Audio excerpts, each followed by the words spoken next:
everybody, it's FREEDO here for Your Overwatch, and today we're going to give an updated take on Widowmaker, as it's been quite a while, like 2 or 3, even 4 metas ago. I made a few videos on Widowmaker, and a lot of the fundamental mechanics of that still applies, so you may want to go back and watch those. It's going to be linked in the description. It'll break down more for your understanding of the type of aim you want to be going for, and there's been a few changes to how she works mechanically, but the general principles of crosshair placement still more or less applies. Something that has changed from meta to meta, though, is whether or not her body shot was viable. Because when Ana's healing was amazing and Widow's body shot wasn't enough and didn't charge fast enough to do enough devastating DPS, it was a waste of time and you were better off just going for headshots. Luckily now there's enough squishies hanging around that Widow is ideally tuned to be able to deal with, that she can duel those characters. Now especially we're talking about Pharah. One of the most frequent questions I get is how to counter Pharah. Well, hit scans do it, but no hit scan better than Widowmaker, actually. If you know you're playing against a really good Pharah, ignoring her completely, bar the one Widowmaker pick who can zone her out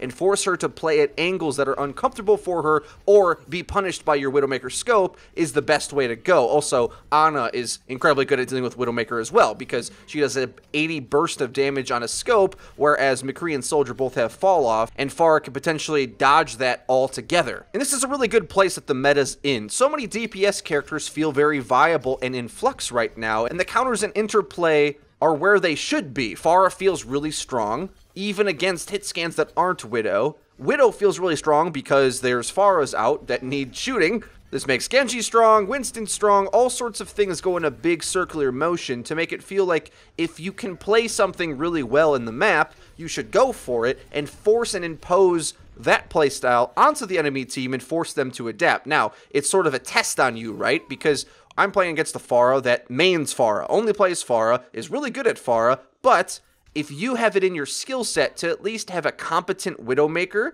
you can punish that Pharah, or at the very least help your team out a lot. Because far too often do you get teammates who think that like one soldier is supposed to be able to just deal with the Pharah. Well, she can avoid it entirely. I've already broken it down in my new Pharah playstyle that hit scans don't scare me when playing Pharah. A Widowmaker or an Ana, however, can force me to play differently at least. But Pharah has the skill set inherent in her kit to just get value out of the map and out of the arena of play. You can't simply remove it. Tracer in the same way is like that too. Like Hog and McCree can both stun her and possibly insta-kill her, but if she plays perfectly, they can't, and she can just get value out. This is the way that I think Overwatch is supposed to be, and that's why I like the meta and where it is and think it's in a really good state. Now, with that being said, picking Widowmaker is definitely viable, but the things that you have to be thinking about is making sure that you're hitting the crucial shots when it matters. You need to be looking to set yourself up in these money angles that can see the majority of the battlefield so you can shoot the right target when you need to. Identify the key components in the team comp that if you remove, or at least take the attention and time to remove them, that it'll have the biggest impact for your team. Well, if the enemy team's DPS is picked out of the fight, their damage dealing capabilities drop immensely. Especially if they have a Pharah and she just gets deleted from the state of play, you're in an amazing spot. Because not only are they down a player, but that whole play style that they were looking for to get value out of is simply gone. I also find that tanks are still really good in this meta right now.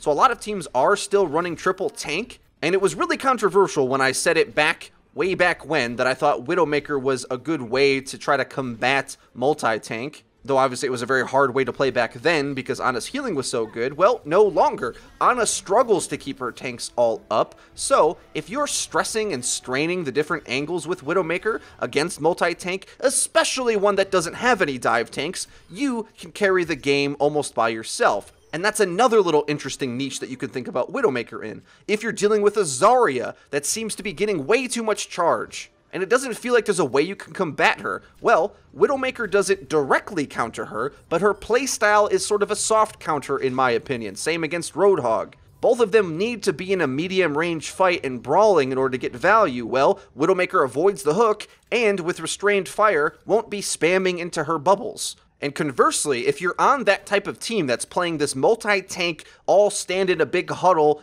trying to spam at medium range, behind the Reinhardt barrier, going for Zarya and Roadhog poke, and that Widowmaker's tearing you apart, well, you better start to consider Genji, Winston, Diva, things that can harass the Widowmaker, because a well-played Widowmaker will simply just pick you apart. If not outright insta-killing supports, The big burst of 300 damage she can do to tanks should not be looked down upon. Just think of how much longer it takes for Ana to be able to heal up her entire team with a nade right now. Last meta, when nade amped healing at 100%, you could get a headshot here or there and it'd all be gone in an instant. Well, nade can't have that flexibility anymore, so even if you're pegging headshots into tanks, it'll open up opportunities for the rest of your team to finish off those frags. All the while, if you dig in and stay patient with your aim, and pick off the occasional DPS or support, you're in a great spot in setting up yourself to win the game. So let's recap and then I'll go over a few examples. When should you pick Widow right now? Well, one, you have to be able to hit shots, right? Over and over again. That's pretty important.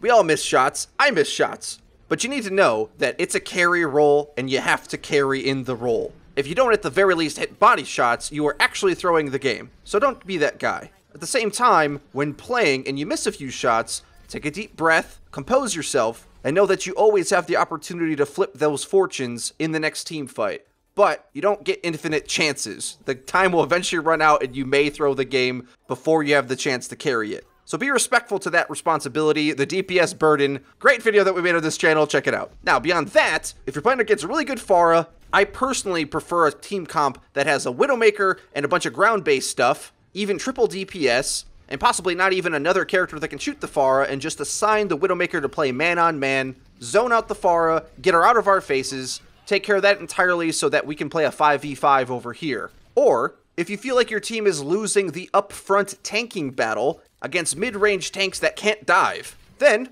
you can take a step back, get some distance from that engagement, split them up a bit, maybe even consider a Tracer to harass their backline. As you peg tanks, Tracer can dive in to finish them off with her spread. Or, if you're not getting that teamwork from your team, be patient, peg headshots into tanks until you can nail 2 in a row, which should kill them, or until you get your ult so then you can just pick off the supports immediately in the next fight. Widowmaker's ult is highly underrated actually, and especially in disorganized solo queue games, players often aren't prepared for the strategies that it sets up to allow you to isolate key targets. Pop her ult early in the fight, take advantageous positioning, which might mean that you need to call out to your team where to go to outposition the enemy, and then divide and conquer. The good news is we're at a meta where skill can win, and if you put the skill into the Widowmaker pick, other cheesier stuff played by less organized teams should fall apart on paper. Until they dedicate to some counter dive to deal with you, you should have a good time. And a lot of the times in Overwatch, just forcing players to pick something out of their comfort zone is enough to win games in matchmaking, or at the very least, open up opportunities for your team who might be less flexible. I still feel like I end up playing with and against tons more Roadhogs and Zaryas than I'd like to, as if the dive tanks are chopped liver, or if 1 to 2 tank team comps are just unplayable. Well, they're not. I mean, the meta's changed now. Ana's nerfed.